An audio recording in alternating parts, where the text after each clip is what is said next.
All right, on this episode of the LPDS, we get into the debate of fans versus teams, fans versus athletes, the regular man, the everyday man, the Joe McNutsacks of the world versus pro athletes and teams. Are they allowed to boo? Are players allowed to fire back at fans? We go through the whole rigmarole and have a good time doing it. We also get into some current events in the LPDS universe and a pretty interesting cage fact, if I do say so myself. And that's all coming up right now.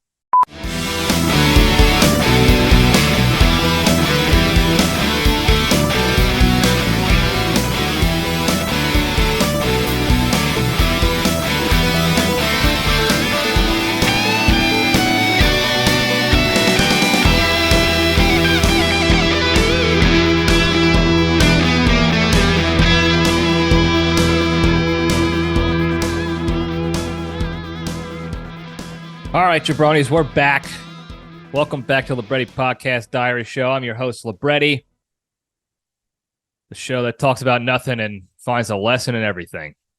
Hope everybody had a good week. Hope you're refreshed and ready to rock and roll and take on this next week or whenever you're listening to this or tuning in or watching on the YouTubes or whatever. And I hope you're refreshed enough to hit that hotline at 202-670-1114. And don't forget to, rate, review, subscribe, like, tell your friends and enemies, spread the good word here. I love the hotline calls. I can't tell you how much I like the hotline calls. I know it's weird for people to probably want to dial in and call and stuff like that, but I do enjoy the hotline calls and interacting with people that way and reacting to their messages, funny ones, questions, serious ones that are supposed to be funny but are not funny, all that stuff. I'm here for it all the time. 202-670-1114. Send those questions in. All right. Before I talk about this is more like this is a public service announcement for the future, for everybody's awareness in the future, so I don't have to do this again. I don't come off as a piece of garbage for it. It was my birthday last week. I don't want I don't want thanks or whatever. Happy birthday. Thanks. I don't know why I said thanks. I'm an idiot. That's not why I'm saying that. I'm saying this because this happens every year. And there's always one person that it's a different person every year. It's not the same person that this happens to, but every year there's always at least one person that gets a little butthurt by my reactions or responses and stuff. So I want to clear the air on everything when it comes to birthdays for me. Okay? And this is not meant to be like grumpy or grouchy or screw all birthdays and this and that. Do whatever you want. Okay? If you like celebrating your birthday with a party as an adult or going out with friends or an excuse to hang out with your friends and loved ones, go for it. Got it. Okay? I don't do that. I believe birthday parties, this is just my own 1 cent opinion, by the way, folks. Okay? So you can get up in arms all you want about it, and that's fine. You're allowed to do that, but I'm not changing my opinion, and certainly not because you're getting up in arms about it with me. This is an opinion situation here and not a fact situation where right or wrong kind of thing. So let's, prime the pump on that so there's no future fights. My personal 1 cent opinion is I believe birthday parties should go from about 4 years old to 12 years old. That's the first window. 4 years old, you're conscious enough to have a fun kids party or a family party. You can get presents and you can hang out with your little pals or your family members and have a grand old time. And then 12 years old is like right before you start to get into high school. You're still in middle school. You're teetering on the edge of puberty. So it's still cool to go to a place like, we used to have this place called Sports and Games back in the day. It was like a DZ Discovery Zone of the local area there where I lived in Jersey. And if you don't remember DC Discovery Zone, go check that out. But Sports and Games had a whole bunch of stuff. This had a rock climbing wall somewhere, and a whole rock climbing gym in one area, and then it had kids games like Chuck E. Cheese style games, Dave and Buster style games for kids, those kind of games, and then it had a little ball pit sort of area. Then it had bumper cars, which was awesome. And then it had laser tag. And if you did your birthday right and invited the right amount of people, not too little and not too many, you can knock all that out at one birthday party and finish it off with a couple of slices of Jersey pizza. And it's a tremendous place to have a birthday party. After 12 years old, that stuff basically becomes, not cool anymore for a while for you. You're going through puberty as a boy. Your raging hormones are taking over your brain space. You're just starch socks are everywhere, all over the neighborhood. You're not thinking about cool places like Sports and Games and laser tag anymore. You're thinking about girls, and if you have enough, air to breathe from all the JOing you're doing. Just waking up already dizzy from firing them off. So that's a good stoppage point for birthday parties. And then they shouldn't really pick up again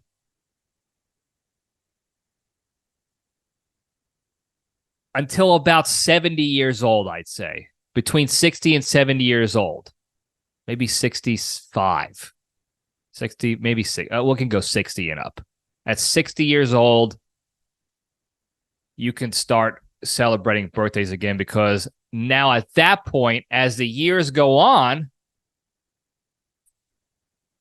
you don't know how many you're going to have left. So you can start having parties again with your friends. Maybe that's not the way to go for you. Maybe you don't want to do that because as you have another birthday, maybe you have less people there as you get older. I'm not going to say it out loud why you have less people there, but we kind of know what I'm talking about here. So that's kind of my whole thing with birthday parties. And then if you're a war veteran from a real war, not the one I was in, I was the trenches of warfare in Virginia Beach. Come on. I admit, pretty good war. But yeah, if you are a World War II vet, which there are not many of them anymore, Korea, Vietnam, you could celebrate all the birthdays you want. Most of those folks are in their birthday window, in what my birthday window would be anyway, so good on them. Go for it. Now, again, that's how I would like to do it.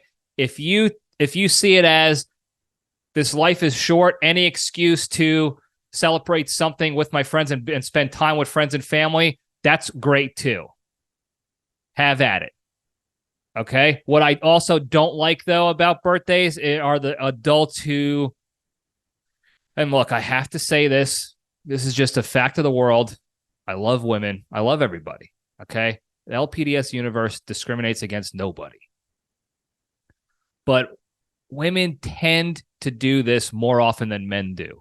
And that's the celebrate the birthday weeks or the birthday months, and they have to have 3 or 4 separate parties, all with crowns and little stupid things on their head and sparklers and confetti and everything that you need, the balloons with the year on it. Like, it's mostly just for show, but after one birthday party, a reasonable get together for your birthday. That's it. Cut it. Okay. After that, you're getting into ridiculous, territory here of being a meme monster, doing it for social media and the dopamine rush you get from the likes and the attention. And you're being selfish. Now you're making people go out and pretend to be happy for you. All you did was wake up and lived one more year. So I don't get that per se. I like to thank my parents for having me and raising me well enough to kick me out on my own, and I can fend for myself now. I think good parents should be getting the celebration on your birthday because they did this. Anyway, all of that being said, I don't tell people when my birthday is. Obviously, some people know about it, family, close friends, whatever. My bank, but I don't tell people it. If somebody says happy birthday to me, I say thank you. I'm very grateful that people actually remember and say it. I'll never get mad at people for doing that. But I don't like celebrating right now. I don't like doing parties. I don't like going out and making some excuse to do that right now. I don't like making a thing of it. Like I said, I talked to my parents. I thank them for their service. And then we go on our way. There's always a funny thing with my family. Anybody's birthday in the family, for whatever reason, this has been going on my entire existence. My parents make sure to remind the rest of the family that somebody's birthday is today. So for instance, my birthday came and my parents made sure in our family group text that they said, hey, don't forget Johnny's birthday is today, because they call me Johnny because there's 85 John P. Librettis. So don't forget it's Johnny's birthday today. By the way, I'm in the group chat. Okay, we're all in it. All 5 of us are in this group chat. So we're all seeing the messages. Whenever they say that for anybody's birthday, we're already seeing it. But we got to have a reminder. And then they'll follow up with an individual text in the morning. Hey, don't forget, it's your brother's birthday today. Now, it's very nice. I can't dog on the intent and sentiment there. Got it. But it's very funny. We always have this little do back and forth every time somebody has a birthday because of it. Sometimes we try to get ahead of it. And we text in, first and be like, hey, don't forget, it's my birthday today or whatever. But it's all in good fun. That's the extent of the fun I have on my birthday. I like to relax. I like to make it like a regular day. I don't like to put anybody out and expect them to remember my birthday and wish me, tidings or plan a party or do this or get gifts. None of that. I don't want any of that. Okay? Your gift to me would be treating this like a regular day. Maybe I'll hit sticks that's exactly what I did. I hit the sticks with the creature and I go about my business and I don't, I just have a regular day. What happens though, and I'm getting long-winded here. We're not even in the cage fact yet. What happens is there's always one person that will send a message and what are you doing for your birthday? And I always respond, nothing, just the way I like it. I try to be nice. I let everyone, I try to front load with information. I'm doing exactly what I want to do on my birthday. Just have a regular day, work, make dinner, hang out with my dog, watch sports or a show, read, work out, sticks. Sounds great to me. But for whatever reason, there's always the one person that gets mad at that. Why aren't you celebrating? What kind of a birthday is that? We need to do something, blah, blah, blah. And then and this is what happens. I try to respond as politely and respectfully as possible, which is tough over text because people assume tone. Okay. And I have had this conversation a lot of times over at Spearhead Leadership when talking to people about communication, but text messages, it's tough to read tone. Same with emails. So people are just going to assume whatever tone is in their own head. And most of the time people think negatively. That's just human nature for us for whatever reason. So they think my response is angry. Like, no, I don't want to do anything. Leave me alone. Even though I'm just like, please, no, I'm good. Thank you, though. No surprises. I hate surprises, by the way. I don't like that stuff. It's not for me. If you like surprises and you want surprises, I'll be right there to help plan a good surprise for you. No problem. But I don't like them, please. And I try to leave it at that. But then they keep going. No, we're doing something. Well, when you least expect it, I'm going to get you a gift, or I'm going to have a surprise party for you, and there's nothing you can do about it. This is where I start to get annoyed, and this is where usually things go downhill for me and that person. I then tell them, if you do that, I'm not going to be happy. Please don't do any of that stuff. Thank you. And then they get even more mad. What is your problem? Why are you such a grumpy old bastard? This, yada, yada, yada, this and that, blah, blah, blah. And then it devolves from there. And as much as I just try to ignore it, they just keep pressing. And then we have a do-to-do on the text message, and that's it for the next couple of weeks with that person. The birthday parties are for that person, right?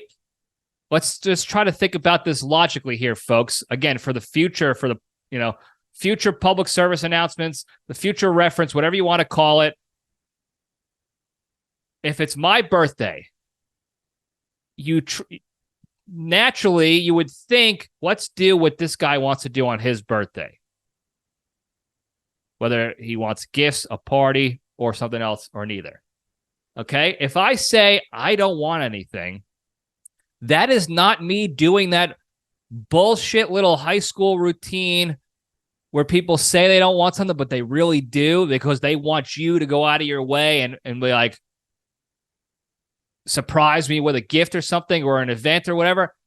That's not me, guys. That's not me. Okay. And that's, I appreciate you trying to make me have a good day, or what you would want for your birthday is not what I want for my birthday, though. That's what I'm trying to say. Okay, so when I say, no, I'm good, I'm going to do this on this day, and that's that. That's all I want.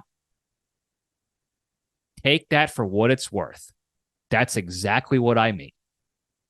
I mean, please enjoy your day. Thank you for being so kind and remembering my birthday. And let's move forward amicably, and let's be done with it. That's it. That's all I ever want. And everybody can have a good time. The moment you start force feeding me stuff you think is fun, thinking I'll enjoy it, I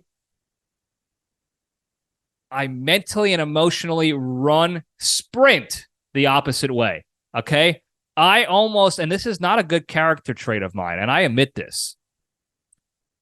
I will make it as miserable of an experience for all parties as possible to ensure you finally get the message. If I walk in to some place and it's a surprise and you think like, oh, we got him. We told him we're going to do it and he didn't want it and now we got him. If you think for 1 second I'm going to pretend to be happy and think about other people's feelings in the room, think again. Okay? Because at that point, I know I've done everything in my power to think of everybody else's feelings and try to be polite and let people know through my communication, explicit communication, that this is not what I want. Then your feelings now go out the window. Okay? And I will make sure everybody has a miserable time and does not do that again in the future. And I know this sparks future, another argument with people where they're like, well, why do you have to be such a dick about it? Just have a good time. You're ruining it for everyone else. Yes, that's exactly what I'm doing, because you continued, to disregard everything I was saying for your own personal gain. At that point, it's for your own personal gain. And I don't care about the intent at that point anymore. I know the original intent was great. You wanted to potentially have an enjoyable time for my thing. But when you refuse to listen time and time again, and refuse to just actually acknowledge what I really wanted for my day, what you think is my day, then then the intent is out the window now. I don't care. I'm not here to make you feel better. I never understood that to begin with. That happens all the time when people, I wash the dishes. You look and the dishes are all broken in the sink, but they're clean. And you say, well, all the dishes are broken. Well, why can't you just, be thankful that I tried? You made things worse. I have no dishes now, but at least the shards are clean, so they won't give me a disease when I scratch myself on it or when I stab you with it. I don't want a birthday party. I don't want gifts. I don't want surprises. Thank you for thinking of me. I appreciate it. I love that you like celebrating birthdays in that regard. Have at it. If you're having a party and I'm invited and I'm able to make it, I'll do what I can to make it and we'll have a good time. I don't want any of that shit. Please don't confuse what I'm saying as meaning something else. That's exactly what I mean. Thank you for the sentiment. I want nothing from you but to continue to be my friend or family member and be happy with me as we learn and grow and improve and live in this life. That's all I want. Anything else you think I want, you're wrong. Okay? And I don't want to hear about it anymore. And if you try to push my buttons on this in the future, I will not feel bad about making you feel bad anymore. I'm tired of feeling guilty on my own supposed special day because you didn't get the message. I will let you know about it too. That I'm going to tell you why I think you're wrong, and then I'm going to tell you that I don't feel bad that you feel sad. Because you missed the memo time and time again. And that's just how it's going to be. And again, I'm happy. Like, there's no tricks. I don't want secret surprises, nothing. I had a great day on my birthday. Okay? I did exactly what I wanted to do on that day. I worked out. I got significant quality work done. I hung out with my dog. I got steps in. I made food. I watched some good TV. There was some sports on. There was some podcasts I watched. And then I hit the sticks with my pals. That's exactly what I wanted, so I got it. So I'm happy. So this is not me sitting in the corner like some old curmudgeon, angry that I'm still alive. I love my life. Everything's great. But don't push the birthday buttons. That's all I'm saying for the future. That's all I'll say about it from here on out. And if you have any questions, I'm just going to maybe I'll just clip this out and I'll refer you to this clip. And I'll probably abbreviate it a little bit so you can get the point faster. I want nothing. And if you think that's a lie or you think you're going to regret it. Okay? And you're going to feel even worse when I don't feel one bit sorry for how you feel about it because you didn't listen. Happy birthday to me. Anyway, another big celebratory event happened this past week, Columbus Day. Which is good because we get off from work. The one side of the aisle gets to protest and parade that it's Indigenous Peoples Day and Columbus was a rapist and a bad person and we shouldn't be celebrating him. And then you have the other side, the Italians who love Columbus. He's a hero and we celebrate Columbus Day and they get to fight and they do what they're passionate about, is getting angry about something that's not there, very significant. And I get off of work, and so do everybody else here in the Junction, and that's why I don't mind the day. Look, you could say whatever you want about Columbus. Okay? He's dead. He doesn't give a shit. Okay? During that time, he did what he did. And during this time, it was terrible stuff. Also, let's be honest, and I'm an Italian. The guy was a dope. Okay? Do you know why they call them Indians when they landed? Because the dopey greaseball thought he landed in India. Okay? That's Columbus, folks. All right? What I don't understand is, so I know the reason why they started Columbus Day. There was a doo-doo-doo way back in the day where like 6 or 7 Italians got lynched in a public area. It was a savage situation. And the Italian people were up in arms. This was back in the day when the Italians were getting, their version of discrimination. And to appease them, they said, okay, we'll give you Columbus Day. And then it eventually grew to this national federal holiday or whatever. Okay, it was in response to a significantly negative event. I think everyone can objectively agree that anybody getting lynched publicly in the 20th century or ever, really, that's not a good thing. So that was the intent behind it. Again, of course, I'm an Italian person. I love my heritage and my family and being Italian, but they asked, what do you want? And the dopey dopes that we are said, we want to celebrate Columbus. They could have picked Amerigo Vespucci. Now, I haven't dug too much into his history, but he was an explorer. We named America after Amerigo Vespucci, folks. Not Columbus, who that's the story everyone says, oh, you discovered America. Like I said, I love Italians, but no, he didn't.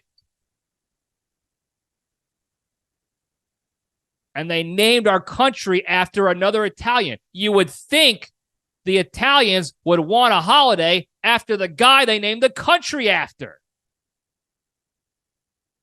So unless there's some really dark story about Amerigo Vespucci that I'm missing, that should be the holiday for all the Ginzos out there. We should celebrate Vespucci Day.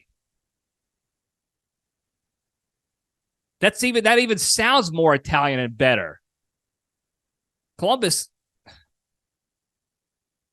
It sounds like an Italian misspelled his own name. Like he missed one vowel at the end there and ran with it and took it to what he thought was India because he was a dope. So anyway, happy Columbus Day, everybody.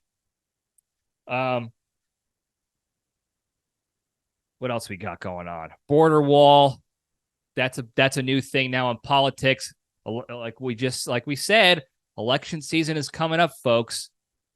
And now the White House administration is going the exact opposite of what they've done the past 3 years and what they campaigned on. And now they're making all these concessions and waiving all these executive orders so that they can get a border wall up, because now they can say we decreased illegal immigration in the last year by a significant amount, so you should vote for me so we can continue doing, like, if you want this problem to go away, vote for me, because you could see in the past year, look how great we did. That's politics, folks. It's all a lie. It's all a game, and we are the pawns. So I'm not going to say anything more about that because it's stupid. It's crazy to think that the big argument is whether or not we should build an old-timey wall. Like way back in the day when like the Mongols were going to invade. It's like, well, we'll put up a wall because then they can't get there with their horses and what have yous, because we are back in the ancient times. So it's funny how we've advanced so far, and now we're in suits in high-rise buildings and all these on the cell phones, on the internets, and the big fight is yay or nay on building a wall to block illegal people out, to wall off our country. Now, I'm not disagreeing or agreeing on either side. My opinion doesn't matter. I just think it's funny that is the solution these people are coming up with to handle immigration in general. Not reforming legal immigration and getting people to become citizens and incentivizing legal citizenship. Not making it easier for them, not having an actual system in place that people can enter a certain area, enter appropriately, do this, do that very simply and not too expensive, and welcome. And then you get your ID, and here's, you got to follow these laws if you're a citizen. That's logical. We'll just put up a really high fence. And it's not even a cool stone or brick wall like the Great Wall of China or an old school like Viking wall with wood spikes coming out of it, or like a Mongol, wall, or who is not Genghis Khan, Vlad the Impaler had up where he would spike the heads of his enemies and put it on the wall to scare out the people away. It's not even anything like that. Nothing. There's no secret cauldrons on the top that will spill smoldering hot volcanic oil on somebody, or even boiling water. No defenses whatsoever. It's just a metal fence that you can see through. And there's also an awful lot of doors and openings that they sometimes don't even remember to lock. So you can just get through the fence. It's a yard fence. It's a glorified picket fence in somebody's yard. That's what we're arguing over. So that's what's going on there. And I think that's all with the current events. I wanted to talk about in the beginning that I got a new phone and the experience was a nightmare. That was my birthday present. I had my old phone, which is my current camera, here in YouTube land. I've had that for years and years. So it started crapping out on me in a significant way. So I was like, okay, I'll just use this day as the excuse to get a new phone. Long story short, because I don't want to keep bitching about stuff because my birthday rant went too long. It took 6 hours to get the phone and transfer the data from my old phone to the new one. Because there's basically only one way to do it right now, because as the technology advances, people get dopier and dopier when it comes to critical thinking and analyzing situations. So as the technology advanced with the phone and being able to transfer data and this and that, they didn't build any sort of contingencies when their new technologically sound method of doing things doesn't work. So there's no like manual way to do it anymore. And I even had this argument in the T-Mobile store with the lady because I was getting this phone. It's an iPhone. And she said, "Oh, do you want to buy a charger block?" I was like, "No, I have one. I got like 5 of them." She's like, "Well, you have an iPhone 11, and these iPhone 13 and above, they use the different, the one area where you plug the phone in, the one outlet or whatever they call it, the tip of the charger. That's all the same. But the beginning end is not USB anymore. It's what they call the lightning cable, the lightning jack, which is more. I think it's almost exclusively used by Apple." And I was like, "No. So the one end is the same?" So she's like, "Yeah." I was like, "Okay, no, I'm good." She goes, "Well, Apple said that because it's different, the charging blocks on the new stuff charge at 20 watts, and the older ones on the regular USB are only 5 to 10 watts, and it's going to slowly degrade your battery over time if you don't get their shit," and yada, yada, yada. And I was like, "Look, I know this game. It's a USB port, okay? I have USB chargers. I don't have Lightning. I have USB that go into, well, I think what they call the USB-C, I believe, is what goes into iPhones. It said the U in USB means universal. Now, I'm not a particularly smart man when it comes to tech. I know enough to be dangerous most of the time. But after doing a significant amount of research on this, I can tell you pretty definitively. Now, I'm sure there's going to be people arguing, people smarter than me. Maybe they know a little bit more. Maybe they did better research than me. That's fine. But based on the research I've done and my experience in the tech world, the universal cable will still work universally and will not actually degrade my battery like you're saying it will, because it was specifically made to be universal. In fact, I bought one of my chargers last week, and it was specifically iPhone charger, USB, and here are all the models it works on. And iPhone 14 was one of them. I didn't get the new 15. I got a 14 because I don't need to get the new stuff. I just needed to get a newer phone than the one I had. I had like a 10 or 11 or whatever. So it works on all of it. And I tried to explain this to the lady, and she's like, that makes more sense. And then we started talking about how it works in the car. I was like, by the way, if this new charging cable, because it comes in the box comes, the phone comes with a cable to charge, but not the block that goes into the wall. So I was like, how do you charge it in your car then if it's not regular USB? And she goes, oh, we have the little cigarette lighter, how you doings? The adapters. I was like, cool. What if your car doesn't have that? Because and again, this I could be wrong because I haven't seen the inside of every car, especially the new ones. But I'm pretty sure some new cars don't have that option anymore. They don't offer that cigarette lighter style thing. It's not for cigarette lighting anymore, but it is that same style outlet.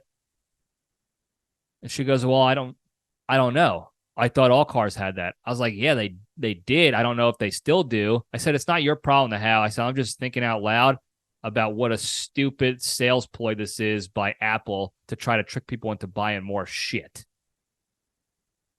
Long story short, I had to end up buying the charger block anyway because it's a different end. It's a different cable tip. So I still need to be able to plug the phone in with the charging cable that they gave me. I like to use the stuff included in the box as much as I can to get my money's worth. And I can't use that cable if I don't have a way for it to plug in unless I'm on my laptop, but I like to be able to travel with that stuff. So I at least bought the charging block. And then I still have my regular chargers, USB, universal serial port, universal serial board. I forgot what B stands for. Bus. Bingo. Nailed it. Still got it. So anyway, that's that. Got a new phone. I'm excited for the high-def video content I can make for Spearhead Leadership and other how you doings. I'm still debating on whether I want to use it for here or not. We'll see, because my camera's pretty good. If you're looking in YouTube land, this is pretty decent considering it's an older phone anyway. Now we can get into the good stuff. I've been blabbering on. I don't even know how long anymore. Doesn't even matter. We'll get into the good stuff and we'll step into the cage.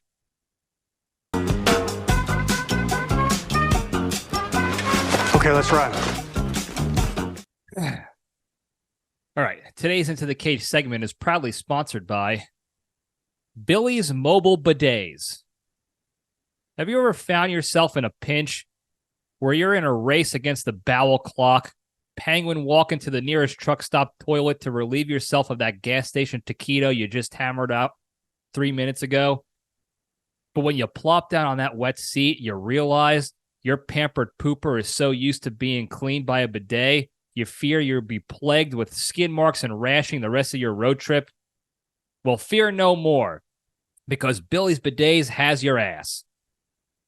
Their all-new mobile bidet is a custom-designed squirt gun-style bidet that you can holster carry around your waist everywhere you go.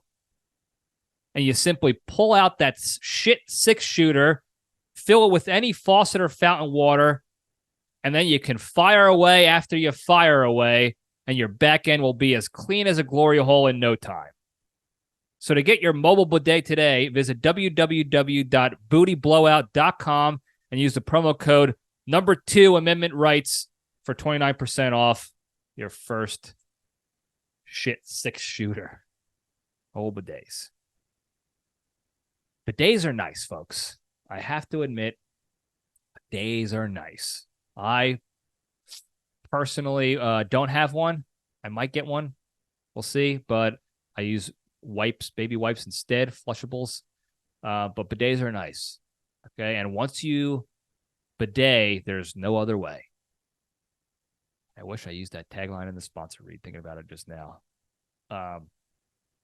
Speaking of sponsor reads, do you guys even like these anymore? I think there might be a way I can add a question or a poll in the Spotify when you're listening to this episode on Spotify, I think. So I'll pose that question, yay or nay on sponsors. Should I keep doing them every week? Are they too lame and stupid? Maybe I should just hold off on doing them until I think of a good one, and then it's just random surprise if you get a sponsor in the Cage Fact or not. Let me know what you think of that, because I don't want to keep putting out stinkers, no pun intended, for you guys when it comes to that stuff. Anyway, the Cage Fact, pretty quick one. I've talked about in the past how Nic Cage has received awards for worst performances in movies from back in the day when his movies were stinkers. He is one of, if not the only person to receive a Razzie Award for worst performance, and also a Razzie Award for most, like I guess they call it the Razzie Redeemer Award for figuring it back out, as he always does. So he's got the worst to first award, both from the same organization, which is a joke of an organization to begin with, but it was funny. And that just shows Nic Cage's range. Okay. And you can look at it as a negative. Oh, he was the worst. He got the award for the worst. He was the best at both sides, at both ends of the spectrum. That's the only way to see this as. He was the best from every angle. And that's that. That's the Cage Fact. Moving on over into the Junction. We'll spin the logo up. We're talking about fans versus sports teams or athletes or whatever you want to call it, whatever the fight is. So recently there's been a couple of sort of issues due to these events that have gone on in professional sports. It's not new. It's been a couple of them in the past week. So it just kind of brings up this sort of topic again. This was the Mariners GM, I believe it was. And Creature or Crusher can correct me if I'm wrong if I got the team wrong, but I believe it was the Mariners GM was doing a press conference, and they was basically being asked what the team plans to do for the next year to get more talent and make the team more competitive so that they actually make it to a playoff and fight for a World Series instead of what they have been doing, which is getting lucky. And he went off on this thing. Well, our goal is to succeed 54% of the time because that puts us in a position to be competitive for the playoffs. And because we know playoffs is such a crapshoot, all we care about is making the playoffs and the rest will go from there. So the goal, and he sort of said the quiet part out loud by saying this of, we only care about being slightly over 500 and squeaking into the playoffs because that saves us money, and that still shows you idiots that we're quote-unquote competitive, because once you hit the playoffs, anything can happen. Now, technically, anything can happen, but if we're going by analytics like these geeks have been doing in the MLB for the past decade plus, more than that, really, 2 decades, it's not likely that the guys squeaking into the playoffs actually have a statistical chance in hell of winning the World Series. And you can go back to all the anecdotal evidence of that if you want. Case in point, last year, the Yankees squeaked into the playoffs, and they got their shit pushed in almost every game. They barely beat the Cleveland Guardians, whatever, who were also another team that shouldn't have been in the playoffs last year. They barely beat them, and then they got absolutely waxed by the Astros, embarrassed, not even competitive whatsoever. The only proof that we had that the Yankees showed up to that series against the Astros was that there was adults there on the field wearing Yankees uniforms. That was it.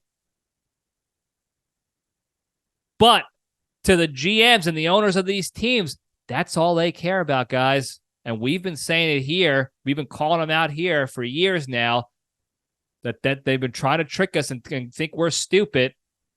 And then this GM accidentally says the quiet part out loud and is like, that's all we care about because now we don't have to go and pay a bunch of money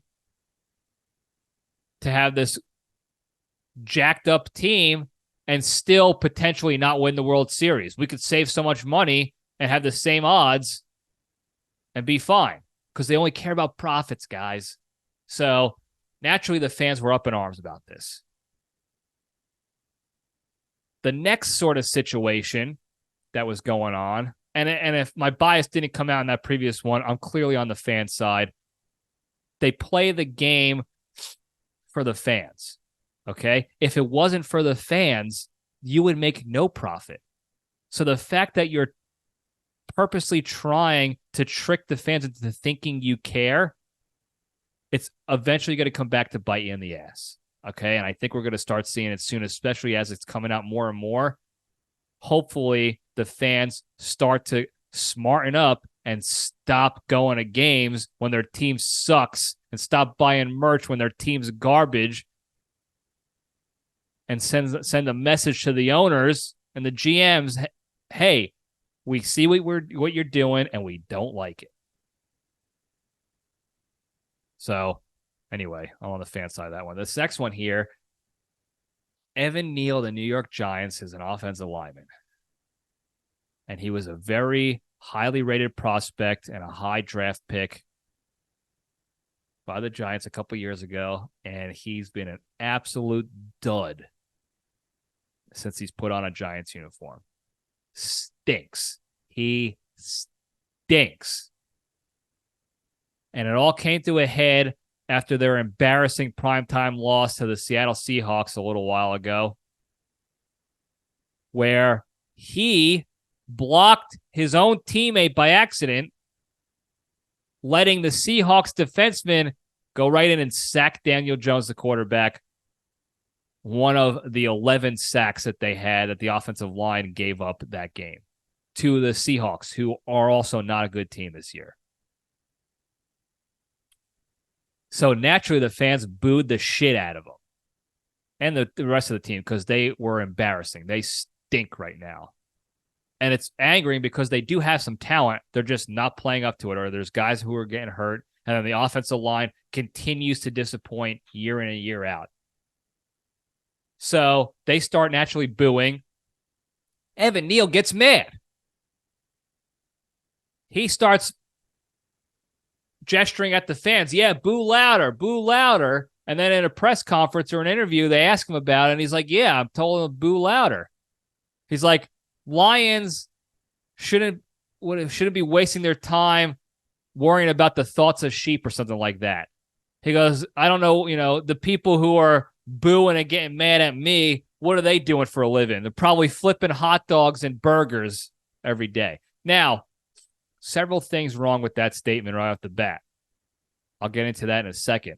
What I want to do here, though, is I want to try to make this an LPDS sort of debate and have an objective conversation about it. So on one hand, if we're talking about the athlete's side of the house, okay, we're going to go both sides. Think about this from all different sides of the aisle. Critically analyze the information here.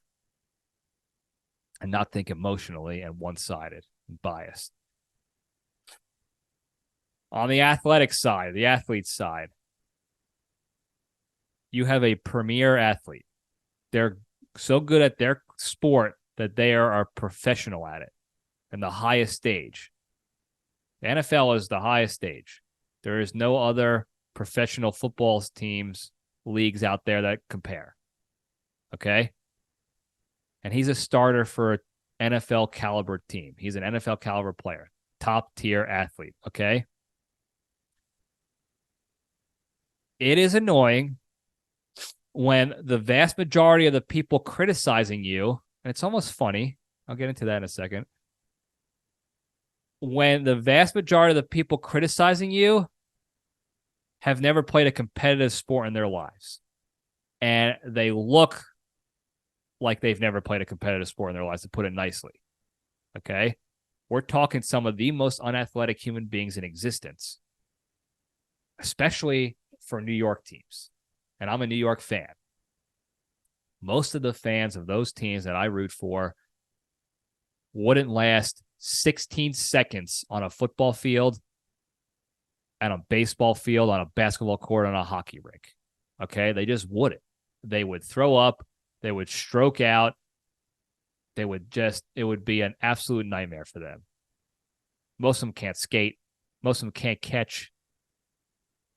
Just terrible. Okay? Have you ever gone to a Giants or even a Jets game to the tailgate, and you know how everyone's wearing their jerseys and they're drinking and they're cooking up brats, and then you see them, everyone has a ball out there, they're trying to play cornhole and they're throwing the ball around. Go watch that circus, okay? And I love these guys and gals. I'm a Giants fan. These are my people. These are trench people, blue collar, salt of the earth types. Watch them try to throw and catch a ball from 12 feet away, okay? It's one of the funniest things you'll see.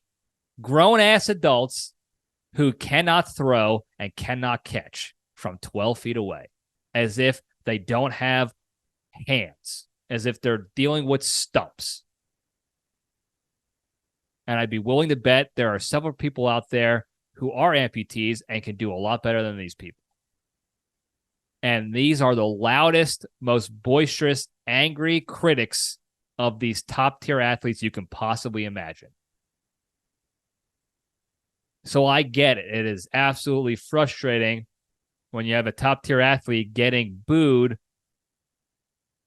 by some dumpy fat. Now, on the other hand,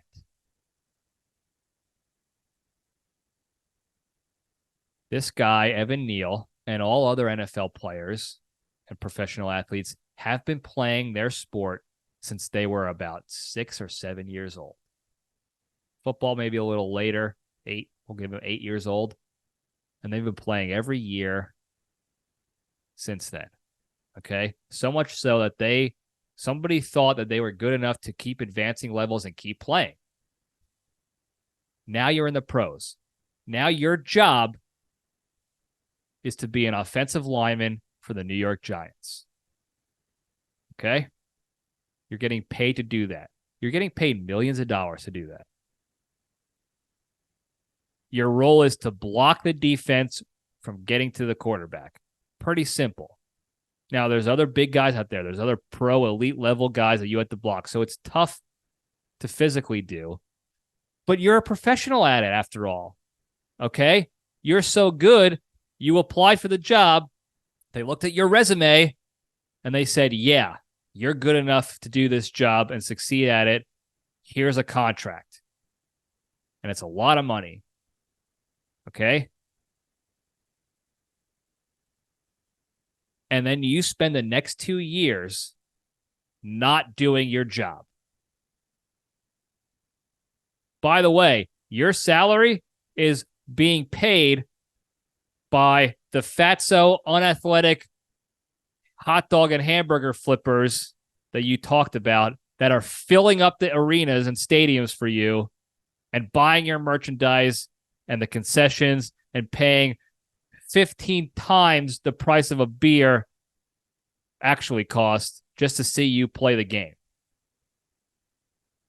So your salary is being paid by these guys, and then you're not doing your job.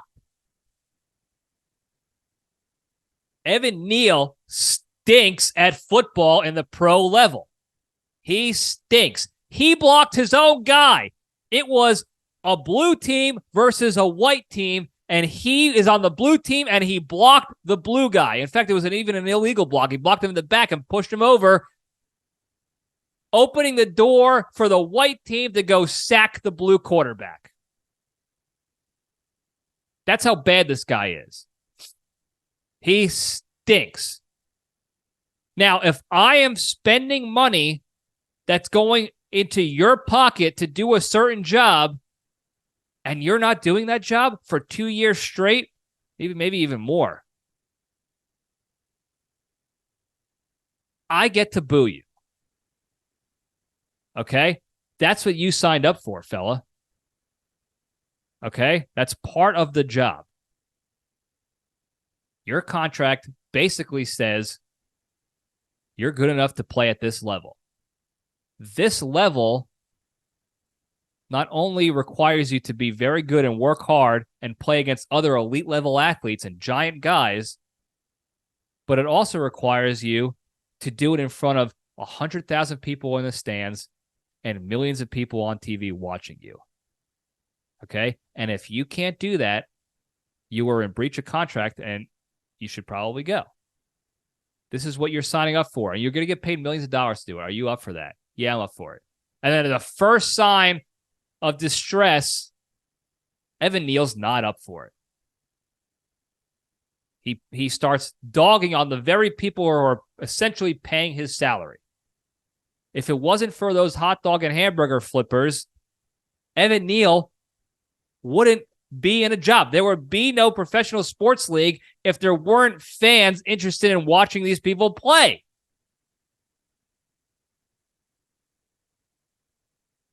So if you suck at your job, that's the nicest thing that can happen to you is you get booed by a couple of dopes. Now, I'm not saying that people should be out there threatening his family or doxing the guy and doing things bad like that. I never condone that stuff. But if you stink, I'm going to tell you you stink. Okay?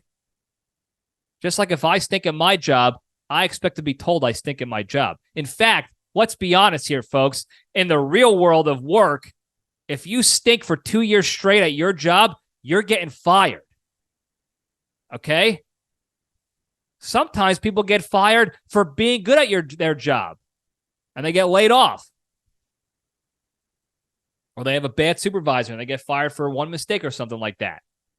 People have gotten fired for way less than being absolute dog shit at their job for 2 straight years. And this guy has the gall to bitch about getting booed for blocking the wrong team. Booing the people that pay him, essentially. Not to mention the fact that Evan Neal might have CTE or some other traumatic brain injury because you don't flip hot dogs, folks. Hot dogs don't have sides. They are round. And I don't want to hear the hot dog apologists saying, oh, you can just take it from one end and flip it horizontally to the other end, and that's like flipping a hot dog. You roll hot dogs, folks, okay? If you're doing that work to flip it just to say you flip hot dogs, you have like a lot of insecurities and issues that you need to do whatever you can to prove that you're right about something, and that's just you win. You can win that argument. You got it. All right?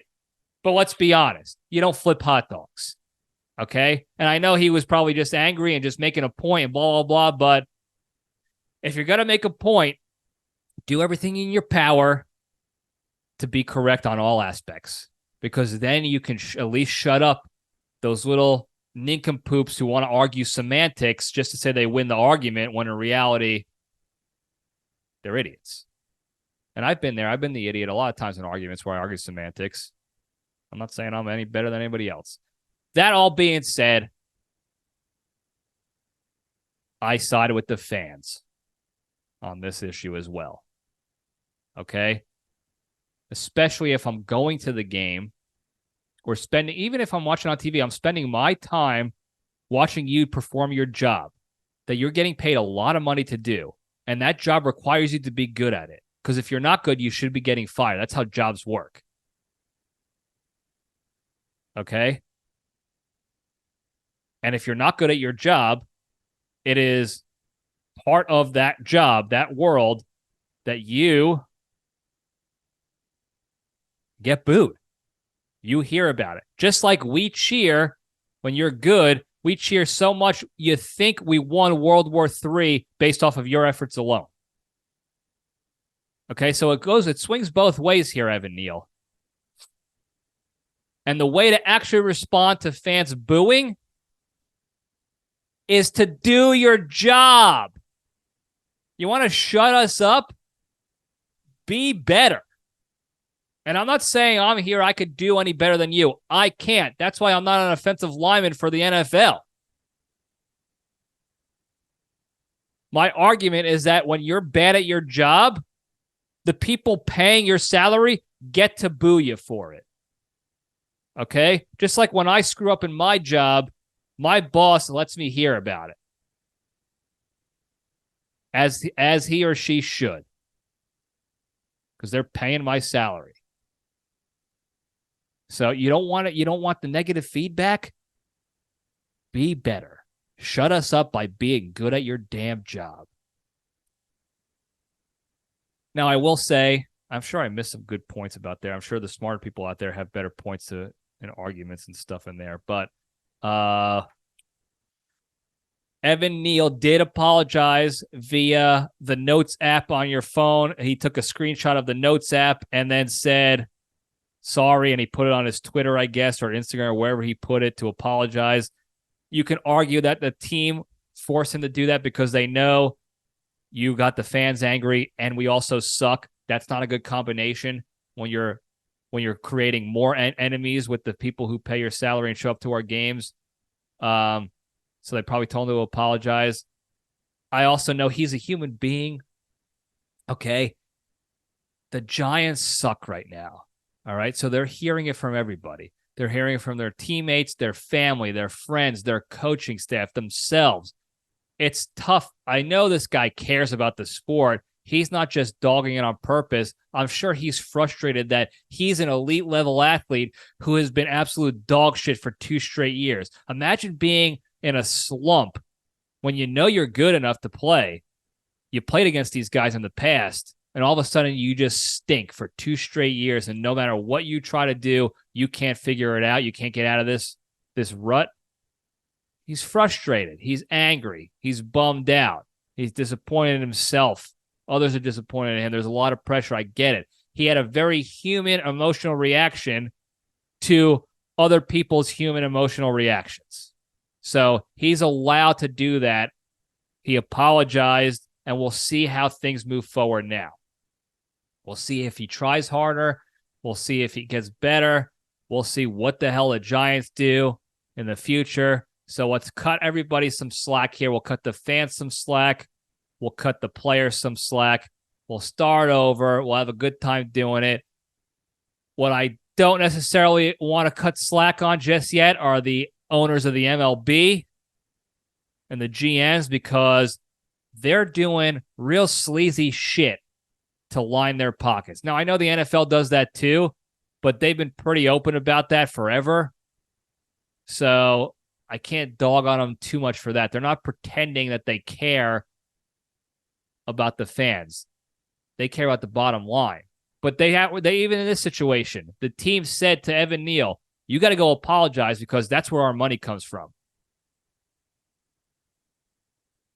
The MLB is trying to trick us into thinking they care about winning and succeeding for the fans, when in reality they care about the money. They know these idiots are still going to show up even if we suck, as long as we make it look like we're trying hard. And the Yankees did it again this year. You know what they did? Again, we were dead on here at the LPDS with the Yankees. We were dead on. We predicted it almost exactly how it was going to go this season with them. They came out of last year saying, we have a championship caliber team. This is Brian Cashman. We got the team we need. We're going to succeed. We're going to be championship level. And then as they continued to suck all year long, what happened at the end of the year?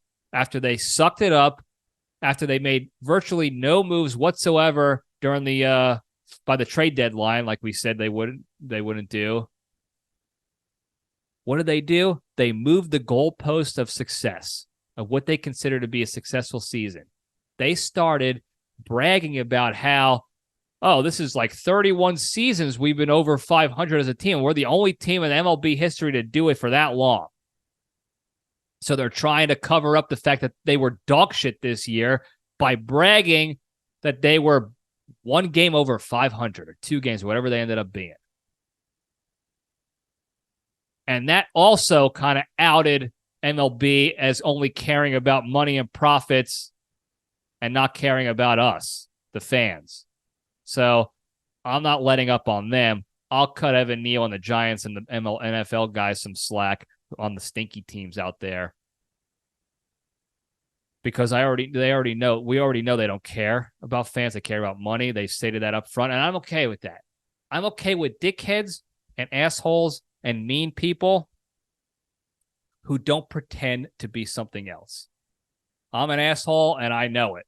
If you say that to me, hey, I don't care about you, but I'm going to be upfront and honest about it, got it. I can respect the honesty. That's all I care about. Be honest. It's the lies that get me. That's all I have to say about that, folks. Before we go, run through real quick the big 3. The 3 pillars of staying strong, being a better, happier, kinder, healthier, more genuine, positive human being, and spreading that positivity and goodness and health and wealth throughout the land. Number 1, exercise every day. Whatever you got to do, jumping jacks, go for a walk, hit the gym, JO, read a book, do a crossword puzzle, take on a new skill, meditate, pray, do breath work. Do one thing every day to exercise yourself physically, mentally, or emotionally so that you can be healthier and more fit physically, mentally, and emotionally. Number 2, don't be a shitty person, be a kind person. The easiest thing we could do in this world is to react to our negative emotions and let them get the best of us, especially on the internets, and fire off a negative comment or statement or a jab at somebody, even if you think they deserve it. What I'm asking you to do is to detach from your emotions, remove yourself from the negative situations as often as possible, and just don't even respond to that stuff. That way, you'll have more time on your hands out of the negative, and you won't spiral into deep, dark, negative, depressive states, living in anxiety and stress, and you can take all that extra time you have in that brain space and focus it on more productive and positive things. Number 3, the most important pillar, be genuinely thankful and grateful for all the good you have in your lives. And you can start out by just thinking about at least one thing a day and then thinking about what your life would be like without that thing. And that immediately puts you in a state of gratitude, and you start feeling better about the good you have in your lives as opposed to taking it for granted. And you couple that with removing yourself from the negative situations by not being a shitty person. And you couple all that with exercising every day so you can be fitter and healthier physically, mentally, emotionally. And I promise you, you guys are going to be better, happier, kinder, healthier, more positive, more genuine human beings. And you can spread that positivity and goodness throughout the land. Thank you guys again for tuning in. Don't forget to like and subscribe and rate and review and tell your friends and enemies and hit that hotline 202-670-1114 so we can have a good time here on the show and continue spreading the good word of the LPDS. Thank you guys again. I love you all. Stay strong.